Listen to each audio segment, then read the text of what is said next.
Morning. I was asked to do it in English, which is good because my German is awful. But if you have any questions, if I'm too fast, just throw things, just get very annoyed. Not now, if that's too fast already, that sentence was unnecessary for you, sorry about that. But I only have half an hour, so I need to get going. I was asked to talk about the web, the mobile web, and nothing but the web. And that's what I want to do, because I've been a web developer for a long, long time. Like when browsers were really, really bad and computers had less memory and just one processor than my phones have now. And I loved it, because I came from radio. I came from radio and I knew what I say 70 people in my neighborhood are listening to, including my mom, and I put a lot of effort and work in, and I was just not convinced about it. And I remember when I did my A-levels in school, I had to go to the library and get the book to have the information in there, and everybody else got the book before me, so I had to wait for 2 weeks. And it was all feeling, we got these computers, these things are on demand, why don't we have something like that? And that to me was what the internet was. When the internet came out, I'm like, this is amazing. It's accessible information on demand. Like, I need to know something, okay, let's find it on the internet. Of course, you have to check if it's true or not, but at the same time, you have all the information at your fingertip. You don't have to be part of an inner circle of people that have a certain device, that know something, that have the right time to get the book that they need. And it was a clear separation of concerns. That was the really ingenious thing about the internet. Because we had computers before. We had, like, I did interactive CD-ROMs with, like, QuickTime VR and things like that. And then you're like, oh, you have a Mac, you can't play that. You have Linux, what the hell is that? You've got a Windows machine, yay, we all love that, except for the viruses. And we had basically the hardware. A PC, laptop, netbook, all the things that we had. Then on top of that, we had the software, which was the operating system, Windows, desktop programs, Word, like Excel, Outlook, all the really cool things that we had. And then there was this browser thing. And Firefox, or if you're into other browsers, you can use them as well. You know, it's not going to have as much fun, but it's going to be good. And then we had the internet, and that was basically data services, websites, music, movies, kittens, games, everything that you wanted to have. And it was all separated. And all of it was interchangeable. Like, you didn't need to have a certain PC in a certain configuration at a certain amount of time. All you needed was something that connected over HTTP and got an IP number and then got data back, HTML, and had something on it that understood HTML. That could be a text browser, that could be a converter to convert into PDF, whatever you wanted to do with it. And it was, use what you have. Like, no, I didn't have to ask you to download a certain browser to see my website. If I did that, I was stupid. And that's why we have these websites now that don't allow us to upgrade to the newest Internet Explorer, because they were written for Internet Explorer 6. And people cannot do anything about it anymore. So it was wonderful because I just basically published and people consumed. And it did look different from person to person, but as long as it was readable and usable, I didn't care. Project managers did. They're like, why is that pixel, 5 pixels off between those two browsers? Because you care about this. End users want to buy things cheaper. They want to read things. They want to have their problems solved. And it was beautiful. It was just beautiful. It was easy. It was cool. It was like this chaos of things that was wonderful in open technologies. And when I needed to learn about them, I learned from them from the internet. There weren't any courses. There weren't any books I could buy. I wrote a few of them and made money with that. It was cool, so right time, right moment, I guess. But it was just wonderful. Yeah, good thing if you want to advertise something, put a Red Hat kit there. That's always a great idea. My parents didn't do that, that's why they don't have any money now. They should have put that with me. And then the end of separation came, and that was the mobile evolution. Out of a sudden, smartphone, iPhone, this is the thing you need. And everything was the same thing. The hardware, the software, the operating system, and the internet was in one device. And it wasn't interchangeable anymore. You couldn't even interchange the battery if it was empty, because that was sealed in and fixed. And it was kind of weird for us, but for end users, they loved it, because like, oh, it just works. And if it doesn't work, then I go to a genius, and if he has time for me in 3 weeks' time, then he will fix it for me without any problem whatsoever, or buy only a new one. So this separation went away, and we had a problem with that. And my biggest problem with that still is, is that the high-end devices that we have now are something for rich people. It's not that you need the iPhone 5 when you have the iPhone 4S that was just 2 months old. You just wanted to make sure that you get the cool new one because you're a rich person. And you get these spam mails telling you, you want an expensive smartphone. They don't even define it any longer. They're like, I know what you're craving. You want to have an expensive smartphone. You want to put cool kids. That was one of the talks yesterday as well. Like, my smartphone house now I can unlock my house with my iPhone. If you can afford a house, and if you can afford the iPhone, I can unlock my car with my phone. Great, so if I steal your phone, I have your car. Awesome! Like, it's just bizarre that everything becomes one thing. This is the world and the connected devices on the world. World Wide Web? Not really. There's so many black spots, even in the middle of America. You know, no connected devices there, no good connectivity, cables in the ground, like internet connectivity like you get in Germany. It's just awful. And apps are better than the web. That was the big thing that came with smartphones. Like, oh, websites are boring now, you have to have an app. Everything needs to become an app. And we freaked out as web developers. We're like, oh, we need to make apps now. Apps are the thing. Like, let's take the technologies that we have and build apps. HTML5 is now for apps. And then we build things like that. That's the Frankfurt Airport app. I was there the other day. And the connectivity was these, I don't name the provider now, but I bought a SIM card here which gives me 20 megabytes a day. Great, awesome. So I loaded this app just in my browser, in this case Chrome, funnily enough, and then I had the spinner for like 5 minutes, and it loaded every single image. Some of them had alternative text, not all of them, and it loaded on, and the spinner was still there, and then I had all the icons, and then I started clicking on them, and then I got the information that I could have gotten just from the very beginning as well. And you can see that this is a framework that was built in HTML5 when the iPhone 1 came out, because everything looks like iPhone 1, although it's my Nexus 5 Android device. And when something goes wrong, what do? We use the back button down there. If I put the back button down there, I went back to the last website and the app was gone, and I had to get the whole loading of the thing again because it didn't crash anything either. So we just said, okay, the web is still iPhone 1, so make everything look like that. That's why we got the Zurück or the Fertig button up there instead of the buttons that I normally use. And we fixed that when Flash came out. We fixed that when Ajax came out, that people use the back button when something goes wrong. So intercept the back button and say, like, actually everything is fine. What can I help you with? What kind of information do you need? So we're that close with those technologies. We have like all these cool things in HTML5, and we're like, let's go and build those apps and do something with it. And we're getting there, and it's offline functionality, and then like in the last moment, it basically goes back. And the problem is we copy. Instead of making things with web technology, we copy native apps, because native apps is what everybody uses, and every startup needs to have an app, and that's how you make money. So there was this great comic the other day that shows you the dilemma of mobile apps development, which is develop a native app for each device and maintain several projects. So you have to go through the maze of iOS or Android, and then you can build this wonderful castle. Or you use a unique framework, PhoneGap, Adobe Air, Accelerator, and maintain only one project where you build this hut that everybody is not too happy with. And that is kind of a problem because it's an approach problem. You try to make the perfect solution everywhere, instead of just making a solution that solves the problem of the user. It's like getting a suit tailored. Yeah, it looks great on you, but you can't give it to your brother who's much shorter than you. You can do one that's almost the right size. You can buy one in the supermarket together. Or buy a stupid example. Anyways, as a web developer, I felt left behind. I was like, oh my god, now it's over. Everybody's going to mobile space. I'm going to be homeless soon, and my father's going to be right. The computers are never a good job.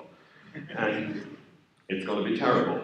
But as a web developer, I also learned patience. Because I saw many technologies come and go. I saw Flash.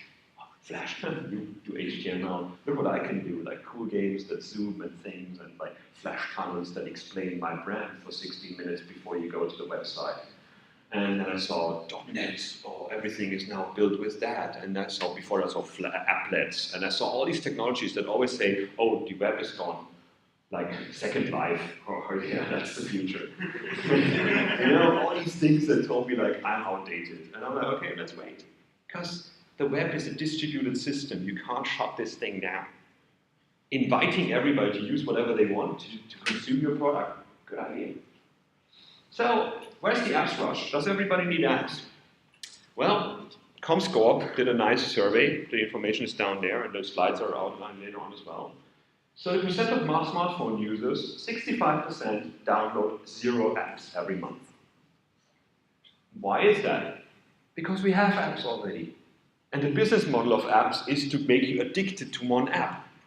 Otherwise you don't make money. You have to keep people in your app, do everything in your app, click things, like things, find friends, connect with people.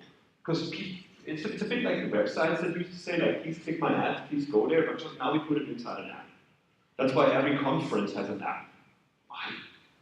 Like, this could be a table on an HTML page with an app cache that actually goes offline on your device as well. We all have smartphones. Like, if you already need a smartphone, why do you do it with technology that is just there for the demand for now, and then you throw it away? And I found this really interesting because I thought people do a lot more with apps. But yeah, if you look at the winner apps that are out there, the biggest one is Facebook. And yeah, that's where I meet people. That's where I talk to people. Well, not really. That's why I impress people with pictures that I found on the internet that I upload and tell them it was my invention. And that's where people show that they can put ice buckets on their heads and things like that. YouTube was the second one. I didn't think that people watched YouTube much on their phones because I don't like my battery life, but I might be old school that way. But I see people doing it all the time now. And Google Play, Google Search, Pandora, Google Maps, Instagram, Gmail, and so on and so forth. And things like the Weather Channel and things like Snapchat, Shazam, these are all the apps that people use. Not the one app that you tell your clients that they want to use all the time. We're already busy. We have all these apps competing with our affections on our phones, and that's why we don't download new ones. The winners are those who engage. Facebook has 160 million total app users, 72% penetration, because this is where things happen. This is where you communicate. This is where you go. The other winners are those who own the platform. Google is the top mobile app publisher. Nobody ever talks about this. We talk about Google as the service provider and the hardware provider now and these kind of things, but they're also the biggest app publisher. And it's great. I love Android for its services. I love Android now telling me, oh, your bus is by the way 5 minutes late, so you don't need to run down to the street. But that means that everything that was innovative in Android sooner or later got into the platform, which makes sense, because then it's on your phone already when you get it, when you buy it in the shop. But it also means that a lot of innovation from startups was taken by Google and then put it into other products. Like, I remember doing mashups about all points of interest in your area. And then all of a sudden this became Google Maps, because it's open ideas, so it's good, it's fine. But we don't talk about it. There's no games in the top 25, because games are a short-lived experience. People play games for a month, or to a few weeks, then they get bored and do the next one. That's why you have to have Angry Birds Space, Angry Birds Football World Cup, Angry Birds so-and-so. People have to rebrand their things all the time to keep you going. And also, the other one is that there are only 10 million unique visitors. Not many people play games as much, unless you're Candy Crush, and that's just sad. Subscription works for entertainment. So Netflix is the top app that requires a subscription. Of course, not on mobile, but on tablet in this case. And that works as well. So thinking about that, Netflix didn't come up and say that we built the best app there. Netflix said we're going to give you video on demand. Same as Spotify said, we're going to make music piracy unnecessary by making it so easy to listen to music for a cheap amount of money. That's the kind of business ideas I think people should have. So why go native? The things when I talk to people who are native developers and I ask them to do the web, they're like, the web is a fragmented mess. Like, oh my God, so many browsers, so many operating systems, so many ways to customize your browser. I never know what end users are seeing. Well, 682,000 devices of Android in the Comscore thing. This is how many devices they found. And how many devices are them of unique? That's what they look like. So what I found interesting there is we talk about the Nexus 5 as the cool Android thing, and the Samsung S3, the Galaxy S3 is the one that sells that much. And these are massive numbers in between those two. So the cool things that we buy, that we think are great test platforms, are probably not the ones that the end users have out there. So 18,796 distinct Android devices. Talk about like trying to cater all of them in the same way. 43% Samsung. So when we talk about Android and Google, like, oh yeah, that's the only company that cares. Talk about Samsung a bit. Talk to those guys a bit. I'm speaking at their conference as well. I'm just very excited about it. Why go native? People don't want to upgrade browsers. My IT boss doesn't allow people to upgrade their Internet Explorer because the new ones have viruses and things like that.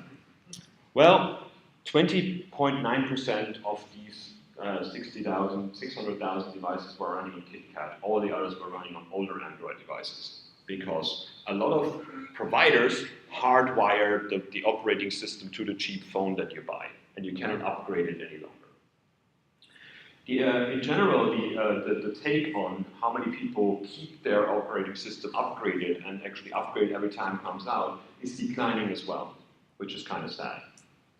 How about iOS? Well, iOS 7, iOS 6 is a bit better, but because it's 3 versions, it's much easier to have less fragmentation. And also, people buy these phones and don't have a choice; they just get upgraded. But it all works, right? iOS is much, much better. This was a friend of mine from Mozilla as well. Rent 2 HD movies on an iPad without enough space. Downloads failed, no way to delete them. Storage full, iPad unusable. Had to revamp his whole iPad. No other way of doing it. Because we never go offline, right? Downloads never go wrong. Or maybe you uploaded your photos and deleted them, and out of a sudden they come up on the internet because the cloud is not as safe as you think it is. The other reason, I don't want to support hundreds of screen sizes. Like, what resolution do our end users have? Well, New Year's resolutions, or I don't know what you're talking about, because the screen, I have no idea. I switch this around, all of a sudden I got a new resolution. Well, these are the Android resolutions and the iOS screen sizes that you have to support. And the cool thing about me as a web developer, nothing new. I don't care. I've done that for years. I never knew that I can control the end user and tell them how big their screen is. And we cannot do that on Android either. And it will get worse before it gets better. Because I mean, we talked about the last few days, like, oh, wearables, yay, best new thing, like I can do everything on my fridge, and my car tire is going to talk to my trousers, and all these things. It's like, screen size is not necessary any longer. You cannot expect a certain browser, you cannot expect a certain thing, and it's going to be fun. I just wait for things to become emotional. You know, when we want to talk to our Internet of Things, they should also have emotions. And then you go online and you browse for jeans, and then your trousers tweet you like, is there something you want to tell me? Am I not good enough for you anymore? What can I do? Like, you didn't wash me for the last 3 weeks. Should I tweet about that? So what now? What do we do? What's going on here? Like, oh my God, I just told you that everything is fragmented and everything is broken. What can we do about this? Embrace the chaos. Just don't think you can control things. You can't. You never could. And that's the cool thing about the web. It's like, it's the choice of the user what to do with your product. Like it, not like it, consume it, convert it, translate it. That's the cool thing on the web. I go to a website that I don't know, I highlight it, I translate it into a language I know, great. If the app is not available in my language, I don't use it. In the end, the data wins out. What information is there? What kind of services that you provide, like Google does for me, is the ones that get the most users. So think about not building an app. Think about building a business. Think about solving a real problem. And there's a few ones out there that did that. This was in Sweden, where I live half of my time right now. And this was like a flea market. And it says like, okay, pay with Swish. Swish is basically a thing that you can put in your iPhone, you can get credit cards. Out of a sudden, everybody can take credit card payments without having to ask their bank to get a reader from them, set up a dedicated line to the bank, and get like 20% of each transaction paid for it. That's the kind of thing that mobile is good for. Turn your mobile phone into something different rather than just put something on your mobile phone and hope people look at it for the whole day. Think offline first. There's a great talk by Alex Fayeke called Offline First, and I gave a few talks about this as well. We're not in this beautiful world where we say like, Siri, show me a 3D information of something. We're always offline. We're always in a train or in a lift, or there's connectivity problems. This future of like being connected all the time is not going to happen because physics is against us. Like just here, your mobile phone's disconnecting with that thing and having bad sound in the other room is one of those indicators. There will always be problems with connectivity. So make your app work offline first and then go from that. Put as much as you can on those devices because they have big memory, they have a good processor, and your end users deserve not to see a spinner. Spinning things are basically, you lost, you made a big mistake here. Think it, build it, ship it, tweak it. Don't try to build the perfect thing. It's an ongoing thing. And this is where the web wins over native development. Because on the web, I can just give you something new and you don't need to know that it's new. On a native platform, I have to ask you to download the new version of your application, which is always like a 20 megabyte chunk. Apps are just another form factor. Much like tablet, much like mobile was, much like touch is. They're just a form factor. What technology goes in, what technology comes out doesn't matter, as long as the end user gets the best result possible. So enabling more makers, this is Mozilla App Maker, and it's a drag and drop editor that actually allows you to build mobile apps in HTML5 and then send them out on all the different platforms. That's the kind of stuff I want to see. Google has something similar with the new native design that they're doing for Android L, and this is our web components in Chrome. Drag and drop, build your app with that. Why not? We did it with websites. Of course, they were awful back then, but the technology has moved on, and you didn't need to write code from the start for an app every single time. Growth happens outside the US. We always look at the Silicon Valley, oh, they're so innovative and they're amazing. Some politicians even say they know more about security than we do. But if you look at the facts, 90% of the European population aged 60 to 74 has never used a computer. Never. And they're going to probably get the first thing as a mobile phone. And that's something to think about. And if we can support the ones with a computer and these guys on a mobile phone, why not? They're not going to get an iPhone. They're going to get something cheap in the supermarket that's affordable. Native platforms are built to move fast and break often.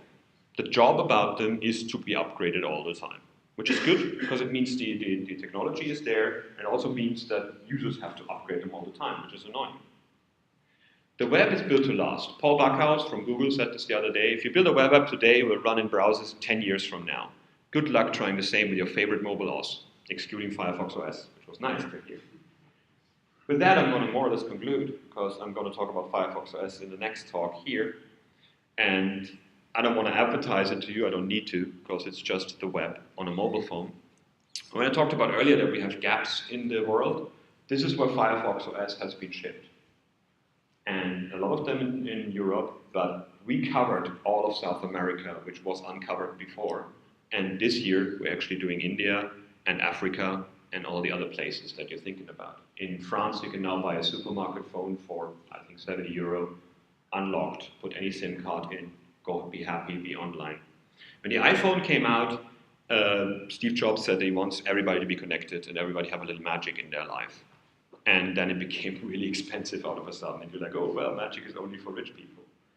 And last week we announced with a partner this thing. It looks a bit like an iPhone. I hope they don't get sued. It has all the functionality of the iPhone 1. It actually has the specifications of the iPhone 1, more or less. 1 gigahertz processor, all the things that you need, megapixel cameras. And the price point, 29 euro, without any contract, without anything else like that. You go into a shop, you pay this, you go out there, and you have your phone. And this is what I'm aiming for right now. So low RAM, slow machines, but it's the web. I'm not scared. I don't expect technology to work. I expect things to break. But I expect users to have connectivity. And this is something to think about. It's not about you force-feeding people new technology, new environments, your app. You're there for the needs of your end users. And your end users are everywhere in the world with hardware you can't control. And that's cool, because it frees me of any obligations. Like, I don't know what you use, good. Let my technology cater to you. And that's what I want you to think about. So thanks very much.